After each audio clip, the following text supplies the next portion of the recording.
Jadi gini, akhir-akhir ini kan Bapak Ibu ada melihat ya fenomena kenaikan harga aset digital ya, aset kripto ya di Indodax yang di market dunia lah yang wow gitu ya. Nah, tapi sebenarnya ada beberapa kekhawatiran dari kita juga sebagai sebagai perusahaan yang membuat konsep mata uang digital atau aset digital ini. Kenapa? Karena itu sudah ada, jadi sudah ada berita ya bahwa fenomena aset digital ini akan menjadi sorotan bagi bank-bank sentral dunia. Kenapa? Karena kenaikannya di luar daripada udah nggak masuk di akal lah ibaratnya. Ya. Terus volume yang terjadi juga nggak masuk di akal. Yang dikhawatirkan oleh bank-bank sentral ini apa? Bapak Ibu harus tahu ya, kalau yang namanya di trading itu kan berarti ada yang menjual dan ada yang membeli. Ya. Kalau Bapak Ibu lihat chartnya atau tabelnya dari mata-mata uang kripto ini, ada nggak yang begini? Nggak ada. Pasti begini. Ya, pasti naik turun, naik turun, naik turun. Ya, jadi kayak kalau kita pegang aset digital itu jadi kayak naik roller coaster.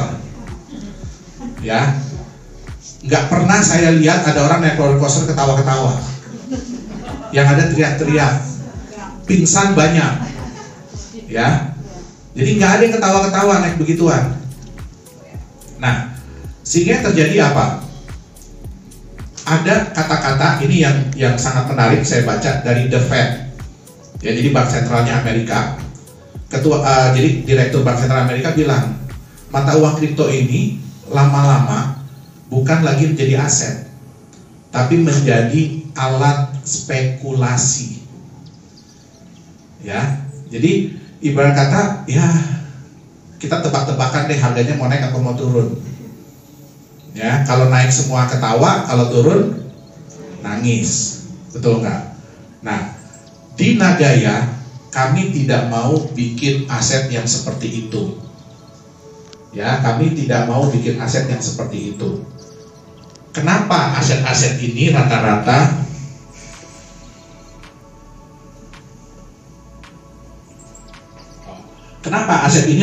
begini, boom, naik, terus turun lagi. Kenapa? Karena semua ini, yang pertama ya, semua ini hanya angka digital, betul nggak? Bahkan mother of coin, jadi nenek moyangnya koin kripto itu Bitcoin. Ada yang tahu siapa yang bikin? Nggak ada. Ada yang tahu di mana perusahaannya? Nggak ada. Siapa yang tanggung jawab? Nggak ada. Kalau ada apa-apa, nggak ada yang tanggung jawab.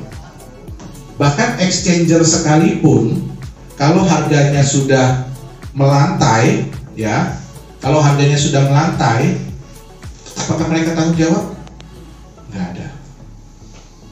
Nah, di Nagaya kami tidak mau seperti itu. Makanya kita selalu bilang Nagaya ini adalah aset masa depan. Ya, bukan aset spekulasi. Beli hari ini, jual sejam kemudian. Yang kedua, ini banyak orang yang hanya ikut-ikutan. Beli aset kripto ini hanya ikut-ikutan. Di Nagaya kami nggak mau seperti itu. Makanya tim ini capek-capek ya, seminggu 2 kali bikin offline, seminggu 3 kali bikin acara BOP online, training 2 kali, supaya apa? Bapak Ibu ini paham apa yang Bapak Ibu pegang. Ingat baik-baik, yang pertama, Nagaya ini bukan hanya angka digital. Ya, setiap Nagaya yang Bapak Ibu pegang itu adalah bukti hak atas sejumlah emas. Ingat, jadi jangan samakan kami dengan kripto-kripto yang lain. Ya, walaupun yang Bapak Ibu pegang digital, tapi punya hak atas sejumlah emas. Yang hebatnya, apa hebatnya Nagaya? Emasnya nambah. Emasnya bertambah. Kenapa? Karena kita menjalankan proyek-proyek real. Kebiasaan dari perusahaan-perusahaan lain, cryptocurrency lain, kalau jalanin proyeknya apa? Digital. Nah, kita nggak mau itu, ya. Kalau orang ngelihat grafik naik begini, happy nggak? Happy ya. Begitu turun begini, nangis. Begitu melantai, nangis kimus. ya nggak? Di Nagaya, ya. Tadi udah dikasih ilustrasi belum? Kenapa harga Nagaya bisa naik? Ya, sekarang saya tanya Bapak Ibu. Bapak Ibu pegang sesuatu, ya. Nih, pegang aqua. Pegang apa ini? Oh, ini ada koinnya, ada emasnya, ada coklatnya nih. Maaf ya Bapak Ibu ya, bukan bermaksud menggoda. Saya dikasih ini, ya. Bapak Ibu bayangkan ya, kalau Bapak Ibu pegang kotak ini, apa ini ya, plastik ini ya. Tapi nggak ada isinya apa-apa. Terus Bapak Ibu, ya, ini begitu masuk, ini kotak harganya naik turun, ya. Dibandingkan dengan begini, ini Bapak Ibu punya kotak ini, dengan punya kotak ini, di dalamnya ada emas. Terus emasnya bisa bertambah. Siapa yang pegang ini berarti punya hak emas dan emasnya bertambah, ya. Kemudian dapat profit sharing, imbal hasil, ya. Sayang nggak sama kotak ini? Sayang ya. Kita udah ada profit sharing berapa kali? 4 kali, ya. Kita udah ada profit sharing 4 kali. Jadi Bapak Ibu udah lihat ya, ada imbal hasilnya. Tambah sayang nggak mana gayanya? Sayang. Kalau Bapak Ibu beli di harga $1 kemarin, ada temennya yang nawar $1, apa ia mau dijual? Ingat ya Bapak Ibu ya, ini jumlahnya terbatas. Saya mau, walaupun saya punya kemampuan untuk bikin Nagaya kemarin, tapi saya nggak ada kemampuan untuk menambah jumlah Nagayanya. Ya, kenapa? Karena kita sudah diverifikasi sama pihak Singapura juga bahwa Nagaya ini hanya ada 50 juta. Berapapun proyek yang dijalankan oleh Nagaya, berapapun profit yang dihasilkan, hanya milik yang 50 juta. Jadi bukan berarti kita nambah proyek, kita nambah Nagaya, tidak. Ya. Nah, artinya apa? Hak untuk mendapatkan imbal hasil ini terbatas. Siapa yang punya, dia yang bisa dapat. Oke? Sekarang, ini kalau melihat grafik seperti ini artinya apa? Ada yang mainin, betul nggak? Betul. Ya, ada yang mainin. Di Nagaya, perusahaan mainin harganya kayak apa? Ya, kalau ini kan ada yang mainin, ada cukong lah ibaratnya ya. Di Nagaya kita mainin harga kayak apa? Ya. Sekarang kalau kita udah masuk di market, di exchanger, perusahaan bilang gini, tanggal sekian kita akan bagi profit sharing dan nambah emas, ya, dari proyek nomor 1. Sebelum itu harga di market gimana kira-kira harga Nagaya? Naik ya, udah pasti. Betul nggak? Kenapa? Yang pegang dapat. Jadi orang berusaha untuk megang duluan sebelum ada imbal hasil, betul nggak? Ya. Proyek Nagaya apa iya cuma 1? Tidak. Ya, mudah-mudahan dalam waktu dekat kita bisa jual 5 juta Nagaya. Baru ya, saya akan mulai proyek kedua. Ya, berarti sebulan 2 kali. Jadi paling tidak 2 kali harga Nagaya pasti naik di market, betul nggak? Kalau kita punya 10, tiap 3 hari, betul ya?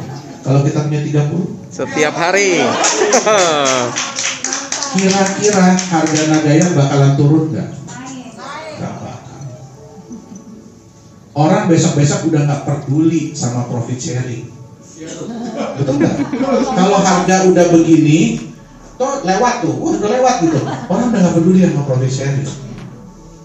Tapi yang penting jelas kenapa kita begini. Ya, kalau mau disamakan ya, tapi bukan sama ya, tapi kalau mau disamakan kayak saham. Apakah saham perusahaan itu mencerminkan asetnya? Tidak. Ada satu perusahaan ya, tambang juga, udah wow, waktu dulu harganya sampai puluhan ribu sahamnya, sekarang 50 rupiah. Kenapa? Karena mereka nggak performance. Nah, oke. Bapak Ibu harus hati-hati kalau main di aset digital.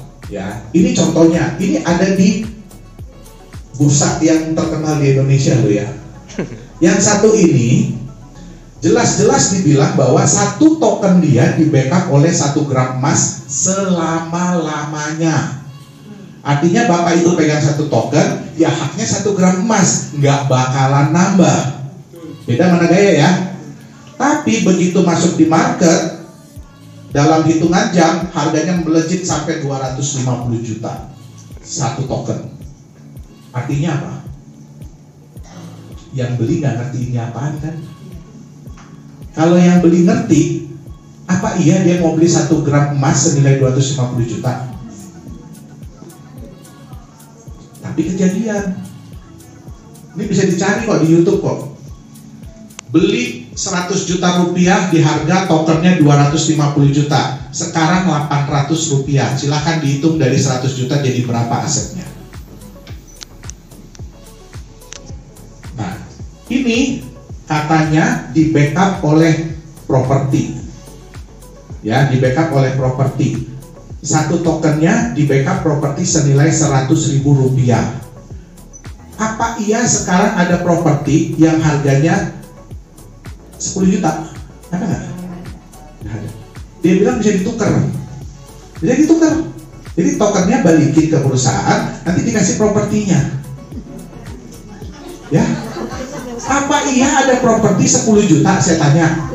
Kalau nggak 2 kali 1 meter. Betul nggak? Itu aja 2 kali 1 meter udah miliaran loh harganya loh sekarang. Itu yang di ujung-ujung ke arah Cikampek lewat lagi itu loh. Ya. Artinya kalau Bapak Ibu mau tuker dengan tanah ini, ya, artinya harus punya berapa puluh ribu koin, betul nggak? Nah, di Nagaya bisa nggak emas ini diambil? Bisa. Berapa minimum untuk ngambil emas? 5 gram. 5 gram. Kita nggak mau bikin susah. Tapi ya jangan bikin susah kami juga. Masa ngambil 1 gram? Aduh, biayanya aja udah mahal banget. Kasihan Bapak Ibu. Tahu dong harga emas 1 gram beda sama 5 gram, betul nggak? Iya. Jadi yang masuk di akal, yang paling memungkinkan ya di 5 gram. Itu dia. Ya kalau nanti Nagaya emasnya nambah. Kalau 0,05 gram per Nagaya berarti butuh berapa Nagaya? 100. Udah naik jadi 0,1. Ya berarti butuh 50. Nagayanya dikembalikan. Kalau udah naik jadi 0,5 ya cuma butuh 10. Itu dia. Ya. Ini ingat tadi ya, satu token itu mewakili nilai properti senilai 100.000. Ingat ya? Waktu masuk di exchanger, turun, tiba-tiba dalam hitungan jam jadi 1 miliar satu token. Kira-kira ada yang beli nggak? Ada. Kalau nggak ada yang beli nggak jadi 1 miliar harga di sini. Berarti ada yang kena peh nggak? Bayangin 1 miliar turun jadi 200 ribuan sekarang. Stroke, Pak. Hah? Ya mudah-mudahan singgah ya Pak ya. Di Nagaya kami tidak mau Bapak Ibu seperti itu. Sama seperti ini, kami tidak mau nantinya Bapak Ibu, mohon maaf ya, dibodohi sama market. Ya, jangan jual Nagayanya kalau nggak butuh-butuh banget. Pelajari dulu. Ya, kita aja kadang-kadang mau beli barang mikir dulu, betul nggak? Mau jual barang mikir dulu, cari tahu nih harganya berapa ya. Apa iya mobil Mercy harga 1 miliar, terus ada orang bilang, ih ini Mercy-nya jelek, jual aja 100 juta gitu. Ya nggak? Ya nggak mungkin. Jadi ingat baik-baik, pelajari baik-baik Nagaya itu apa. Ya, kita tidak mau Nagaya ini jadi apa tadi? Spekulasi, alat spekulasi, nggak mau. Yang kita mau Nagaya ini jadi aset masa depan. Yang Bapak Ibu ya mudah-mudahan ya rezekinya lancar terus, jadi Nagaya nggak perlu dijual, bisa kasih ke anak cucu. Itu dia. Oke. Sekarang banyak yang berpikir begini, Pak, apa iya sih? Ya, harganya bisa $100 gitu ya. Tadi aja nggak jelas aja. Udah jelas-jelas 1 token 1 gram, begitu masuk di market bisa jadi 250 juta ya. Itu indahnya market. Kenapa? Banyak orang yang nggak tahu. Itu dia. Nah, jadi di Nagaya pun nantinya bagi mereka-mereka yang nggak tahu, kita udah masuk di market, ya itu bisa kejadian. Begitu. Nah, oke? Jadi semua itu mungkin. Nah, satu, tadi mungkin udah dibilang ya, prinsip kita dari awal adalah membangun kepercayaan dan nilai. Jadi harga itu kita bangun melalui apa? Legalitas dan transparansi. Ini penting, kepercayaan itu sama dengan harga. Kenapa?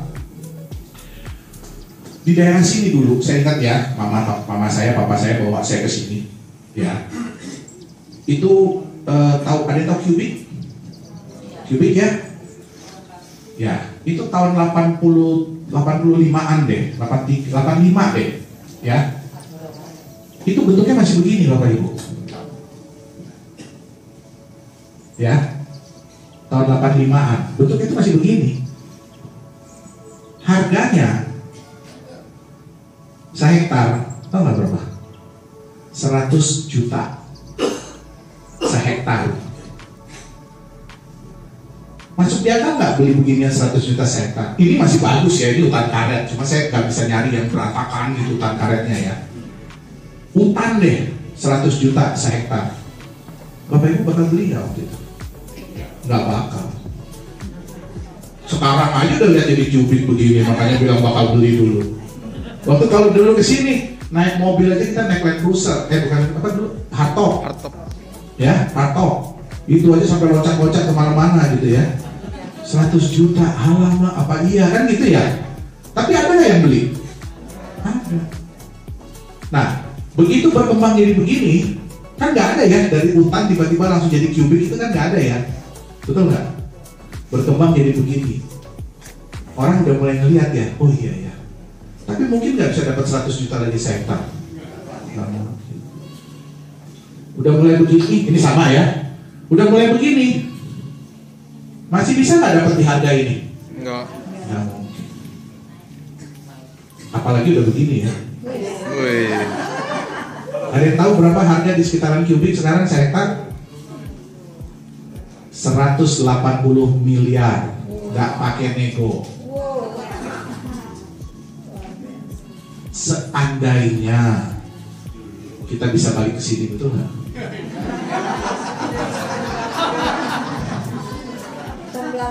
Makanya orang berebutan mau bikin mesin waktu, betul nggak? Iya. Seandainya saya bisa balik ke sini, itu. Ada nggak yang beli di sini waktu itu? Ada. Ada yang beli di sini? Ada. Ada yang beli di sini? Ada. Ada yang beli di sini? Ada. Yang beli di sini resiko nggak? Resiko. Dia belum tahu ini mau diapain, betul nggak?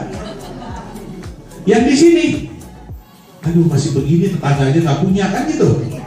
Di sini, oh ya udah lumayan lah, betul nggak? Begitu dari di sini. Berarti semakin tinggi kepercayaan terhadap area atau barang itu, harganya semakin tinggi. Sama dengan harganya. Betul nggak? Ya?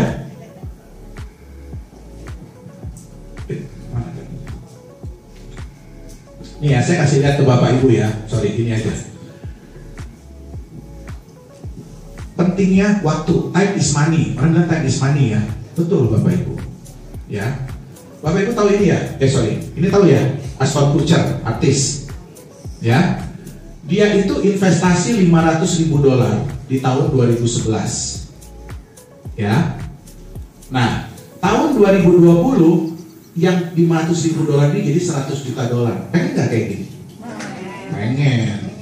Peter Thiel 500.000 dolar tahun 2004. Tahun 2020 1,2 miliar. Ya. Eduardo Saverin tahun 2000, ini 2004 akhir, ini 2004 awal, 30.000 dolar. Lihat yang lebih kecil ya. Jauh kan lebih kecil ya. Gedean mana ini yang lain? Gedean ini ya. Dengan modal lebih kecil, hasilnya lebih besar, betul nggak? Sama-sama tahun 2004, bedanya ini akhir, ini awal. Ya. St. Francis High School 24.000 dolar tahun 2011 jadi 24 juta dolar tahun 2020. Kita lihat di mana mereka invest. Ya, ini 200 kali, 2.400 kali, 290.000 kali, 1.000 kali. Uber, tahu Uber dong? Facebook, ini apa? Snapchat. Ya, tahun 2004 Bapak Ibu ada yang tahu Facebook? Hebat kalau ada yang tahu. Friendster.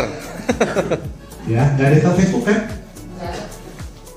Eduardo Saverin ini dideketin sama Mark Zuckerberg. Ya, dijelasin apa yang mau dibikin. Belum ada loh Facebooknya loh, baru apa wacananya, baru rencananya, ya, baru katanya, baru konsep di otak. Dimodalin lah sama si Saverin. Modal awalnya itu cuma 1.000 dolar, ya, 1.000 dolar dimodalin sama Saverin. Kerjalah tuh si Mark Zuckerberg. Oke. Jadi sedikit ditawarin ke Peter Thiel. Dulu namanya bukan Facebook, tapi The Facebook. Ya, tawarin ke Peter Thiel masuk 500.000 dolar. Tapi si Saverin ini dialah orang yang menangkap peluang pertama. Ya, saham dia jauh lebih besar, modal lebih kecil, saham lebih besar. Kenapa? Tentu saja, resiko dia gede nggak waktu dulu? Gede. Tapi dialah orang yang menangkap peluang Facebook ini seperti apa. Bukan sih Mark Zuckerberg. Mark Zuckerberg itu cuma programmer. Tapi Saverin lah yang punya, oh ini nanti Facebook bisa begini, bisa begini, bisa begini, bisa begini. Makanya dia bisa ngajak si Peter Thiel. Betul nggak ini time is money? Ya, oke. Pertanyaannya, sekarang Bapak Ibu kalau beli saham Facebook kan udah Facebook kayak apa ya? Kalau beli saham Facebook, mau nyamain duit dia segini, berarti mesti keluar duit segini ya. Nggak bisa lagi kan beli 30.000, datang ke Mark Zuckerberg, Mak, ini saya kasih duit 30.000, tapi saham saya samain sama Eduardo Saverin ya, bisa nggak? Nggak bisa. Yang paling penting adalah Bapak Ibu pelajari konsep Nagaya ini masuk di akal atau tidak. Ya, kenapa? Kesempatan nggak akan datang dua kali. Oke, saya ini nyesel kok kalau saya tahu si Mark Zuckerberg dulu saya kasih nih 30.000 dolar, jangan kayak berulang gue lebihin deh Mak. Gitu. Ya, tapi saya pun mungkin saat itu nggak akan. Kenapa? Ya, bisa jadi nggak percaya, gitu loh. Oke? Nah, ini kalau di kripto ya, tadi kan 2.900 kali gitu ya. Ini kita lihat Peter Saddington beli Bitcoin 115 dolar tahun 2017. Tahun 2020 ini salah kan? Ini lebih tinggi ya. Christopher Koch 26 dolar, jadi 50 juta dolar. Ini waktu Bitcoinnya naik lagi jadi berapa? 500 ya. Jadi 500 juta doang yang kita bikin ini. Ya. Tapi Bapak Ibu lihat ya, 2009 sampai 2020. Kira-kira nih si Christopher Koch ini kebelet nggak pengen beli sesuatu? Melihat harga Bitcoin udah jadi 100.000 dolar, 200.000. Kebelet nggak? Kebelet. Tapi karena dia mempercayai Bitcoin itu sebagai aset. Beda sama yang main di trading ya. Trading itu spekulan. Dia menganggap Bitcoin itu sebagai aset. Beli, simpen. Anggap aja nggak ada, tapi jangan lupa password. Ya, jangan lupa password. Ingat di Nagaya ya. Jangan lupa password. Jangan lupa username. Ya, ditengok-tengok lah itu. Ya, itu bukan cuma angka, itu ada emasnya loh itu. Ya, nah, oke. Eric Friedman $1.000 tahun 2011, umur 11 tahun beli Bitcoin tahun 2011 $1.000. 2020 4,4 juta nilainya. Yang tadinya dimaki-maki sama orang tuanya jadi dicita sekali, betul nggak? Iya. Nah, lihat ya, 7.000 kali, 2 juta kali. 4.500 kali, 110 kali. Beda berapa tahun doang? 2 tahun. Itu dia. Ya. Jadi saya harapkan Bapak Ibu tolong Nagaya ini dianggap sebagai aset Bapak Ibu. Ya, anggap saya punya rumah, kayak punya mobil jangan dianggap. Punya emas. Ya. Nah, dulu pertama kali kita mulai Nagaya ini di harga $1. Ya, di sini ada yang second, yang sekelaunya ada 2 orang yang masih dapat Nagaya di harga $1 di ruangan ini. Ya, saya ingat banget. Sama ya, Pak Lindu ya, Pak Eko ya. Konsep, ingat Bapak Ibu, ini belum ada nih. Ini aja belum ada nih. Ya, konsep. Saya cuma cinta pakai laptop. Saya mau bikin seperti ini, saya mau bikin seperti ini, saya mau bikin seperti ini. Ya. Kita mulai proyek pertama, kita naikin harga di 1,1. Wajar nggak? Wajar. Kalau nggak fair dong buat mereka. Mereka dengar saya cuma punya laptop, betul nggak? Bapak Ibu udah ngeliat ada proyek. Bagi hasil pertama kita naikin 1,25. Wajar nggak? Ya wajar. Naik lagi 1,36. Sekarang 1,48. Tanggal 10 naik lagi ya. Wow. Angkanya tunggu pengumuman. Angkanya join di Telegram grup kita. Saya tak dimarahin Pak Dani kalau nggak bilang. Ya, join di Telegram grup kita. Oke? Nah, tanggal 10. Cuma itu yang bisa saya bocorin. Kasih tahu. Ya, kan kalau saya bocorin lagi dimarahin. Nah, begitu kita masuk exchanger, target kita kan akhir tahun ini atau kuartal 1 2022, ya. Proyek udah berkali-kali ngasih profit sharing, betul nggak? Kita audit, kita masuk exchanger. Apa yang terjadi kalau masuk exchanger? Baik, orang-orang pada baik. Bapak Ibu ada yang lihat penjualan hari ini yang sangat signifikan di Nagaya? 153.000 Nagaya plus 15.000. Itu dari mana? Dari Rusia, dari Dow Konsensus. Kita ngomong 20 menit sekali doang. Makanya jujur Bapak Ibu ya, seneng nggak saya lihat penjualan begitu? Enggak. Bapak Ibu tahu proyek Nagaya di mana? Indonesia. Saya orang mana? Indonesia. Indonesia. Harga murah siapa yang punya? Rusia itu. Ya, Korea. Sekarang penjualan luar negeri kita jauh di atas penjualan Indonesia. Sedih. Kenapa? Artinya menangkap peluang ini adalah orang luar. Yang dapat imbal hasil banyak siapa? Orang luar. Orang luar. Ya mohon maaf, bisnis mesti jalan terus. Itu dia. Ya. Nah, sekarang begitu masuk exchange, kira-kira harga gimana? Naik. Pakai di mall Korea.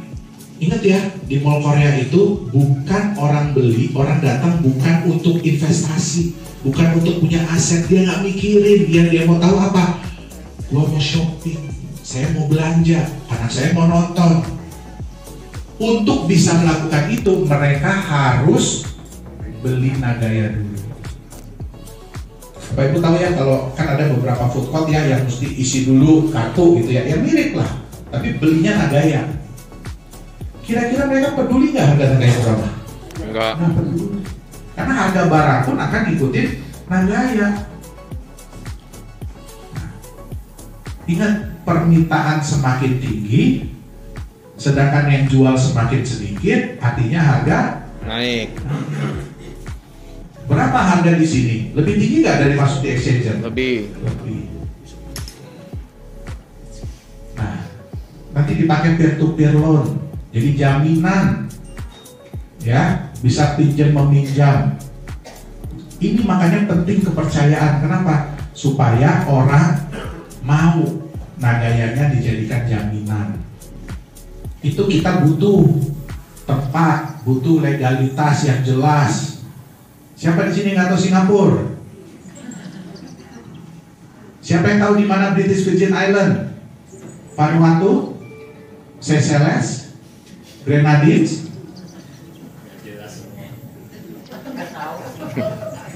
Rata-rata koin dari situ Bapak Ibu ya. Oke. Nah, $100. Bisa nggak Nagaya lebih dari $100? Bisa.